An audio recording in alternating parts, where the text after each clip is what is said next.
Emily Bronte wrote the most toxic love story ever published, so disturbing that Victorian readers demanded it be banned. What they discovered inside Wuthering Heights was a relationship so obsessive, so destructive, that modern psychologists use it to study dangerous attachment disorders. When Heathcliff's body was found smiling at an open window, staring toward the moors where his obsession had consumed him, locals refused to enter the house alone. This single novel, dismissed as coarse and loathsome in 1847, predicted everything we now recognize about toxic relationships: the love bombing, the manipulation, the cycle of revenge that destroys everyone involved.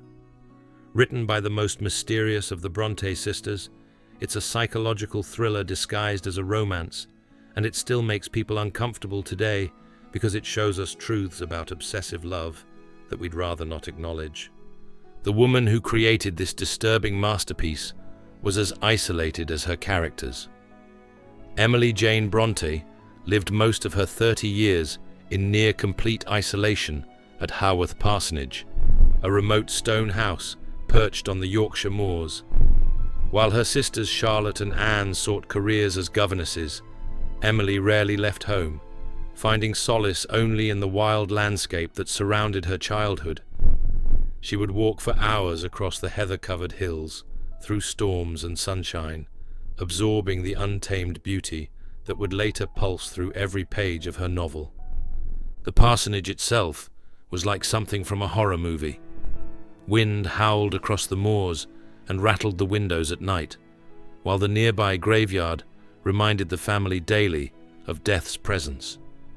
Emily's father, Patrick Bronte, was an Irish clergyman whose own passionate nature influenced his daughter's fierce independence. Her brother Branwell, a talented but troubled artist, descended into alcoholism and opium addiction, giving Emily intimate knowledge of how obsession destroys people from within, knowledge she'd pour into Heathcliff's character. Emily published Wuthering Heights under the masculine pseudonym Ellis Bell, knowing Victorian society would never accept such raw emotion from a woman. The novel was her first and only published work. She died of tuberculosis just 1 year later, at age 30, taking with her the secrets of how she crafted such psychological complexity while living in virtual isolation. If you're enjoying this deep dive into literature's most disturbing love story, hit that subscribe button to join our community of book lovers, and let us know in the comments what modern toxic relationship behaviors you recognize in Heathcliff and Catherine. At the heart of Wuthering Heights lies a relationship that perfectly mirrors what we now call trauma bonding. Catherine Earnshaw and Heathcliff share a connection so intense it transcends social boundaries, morality, and ultimately life itself. When Catherine declares, "I am Heathcliff," she's describing the kind of psychological fusion that modern therapists recognize as dangerously codependent. This isn't the healthy love celebrated in other stories. It's something destructive that consumes everyone around it. Heathcliff arrives at Wuthering Heights as a foundling, a dark-skinned child of unknown origins whom Mr. Earnshaw brings home from Liverpool. The mystery of his background makes him an eternal outsider in Victorian England, neither fully English nor easily categorized. Catherine's brother Hindley treats him like a servant, but Catherine sees him as her other half, creating a bond that will survive death itself. Their childhood friendship evolves into an adult obsession that destroys 2 generations. When Catherine chooses to marry the refined Edgar Linton for social status rather than follow her heart with Heathcliff, she triggers a cycle of revenge that reads like a modern stalker story. Heathcliff disappears for 3 years, returning as a mysterious gentleman with enough wealth to systematically destroy everyone who wronged him. Classic narcissistic revenge fantasy. The novel's structure mirrors the chaos of an abusive relationship. Emily Bronte tells her story through multiple unreliable narrators who force readers to question what they're hearing. The primary narrator is Mr. Lockwood, a London gentleman who rents nearby Thrushcross Grange and becomes fascinated by his strange neighbours. But the real storyteller is Nellie Dean, the longtime housekeeper who witnessed everything firsthand and relates it to Lockwood during long winter evenings. This layered storytelling was revolutionary for its time, creating an almost dreamlike quality where truth becomes slippery. Nellie Dean, despite her apparent honesty, has her own blind spots. She often dismisses the supernatural elements surrounding Catherine and Heathcliff as nonsense, missing what might be genuine otherworldly manifestations. This uncertainty about what's real gives the novel its unsettling power, just like how people in toxic relationships often question their own reality. Heathcliff represents the ultimate toxic masculinity taken to extremes. Unlike traditional romantic heroes, he's neither noble nor likable. His transformation from abused foundling to vengeful master shows how trauma can corrupt someone completely. He systematically destroys Hindley Earnshaw through gambling and drinking, manipulates Isabella Linton into an unhappy marriage, and even corrupts the next generation. Behavior that would today be recognized as emotional abuse and financial manipulation. Yet readers find themselves simultaneously repelled and fascinated by Heathcliff's intensity, just like people drawn to toxic partners in real life. His devotion to Catherine, however twisted, possesses a purity that contrasts with other characters' social calculations. When he cries out, "Catherine Earnshaw, may you not rest as long as I am living," he's expressing the kind of obsessive love that feels romantic until you recognize it as psychological imprisonment. The novel's treatment of social climbing resonates perfectly with today's social media culture. Heathcliff's rise from foundling to master demonstrates how wealth can transform status, but never heal the wounds of early humiliation. His revenge focuses on reversing power dynamics, making others feel as degraded as he once felt. Sound familiar? It's the same psychology behind cancel culture and online revenge campaigns. Catherine's character reveals the impossible position women still face today, caught between authentic desires and social expectations. Her declaration that marrying Heathcliff would degrade her socially mirrors modern women torn between following their hearts and maintaining their carefully curated social media personas.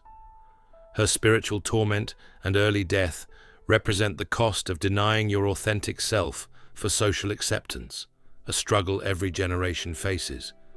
The Yorkshire moors function as more than setting. They represent the choice between wild freedom and social constraint that everyone faces.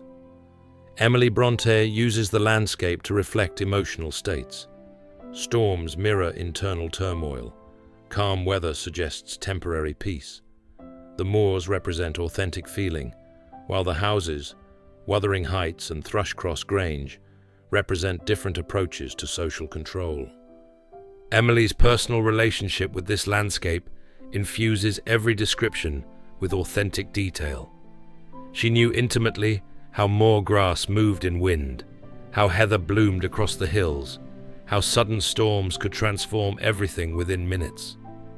When Catherine's ghost wanders the moors, it feels natural because Emily understood how wild places inspire supernatural beliefs, and how guilt can make us see things that may or may not be there. The novel's initial reception reveals how threatening its psychological honesty was. Victorian critics called it a strange, inartistic story and condemned its coarseness and discordant characters. The lack of clear moral guidance, no obvious heroes or villains, no punishment for wickedness or reward for virtue, violated Victorian expectations that literature should provide moral instruction.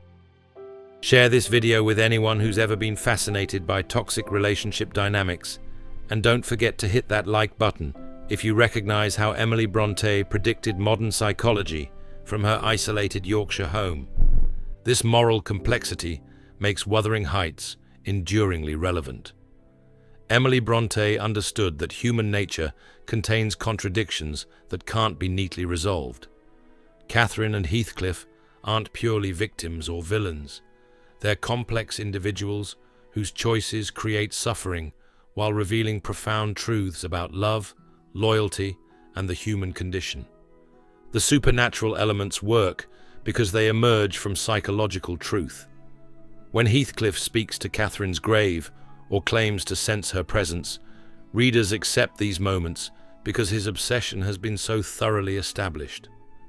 The ghost becomes a manifestation of psychological reality rather than mere spooky decoration, like how people in toxic relationships often feel haunted by their exes. Emily Bronte's technique of spanning 2 generations shows how destructive patterns repeat until someone breaks the cycle. The younger generation, Hareton Earnshaw and young Catherine Linton, eventually overcome the legacy of revenge through education and genuine affection. Their healthier love story provides hope that toxic patterns can be broken, though not without tremendous cost to those who came before.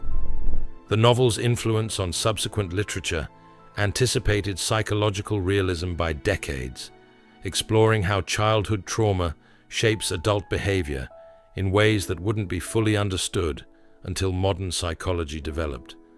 Its complex narrative structure influenced countless writers who employ unreliable narrators and nested storytelling. The enduring popularity of Wuthering Heights across cultures demonstrates its fundamental truth about human nature.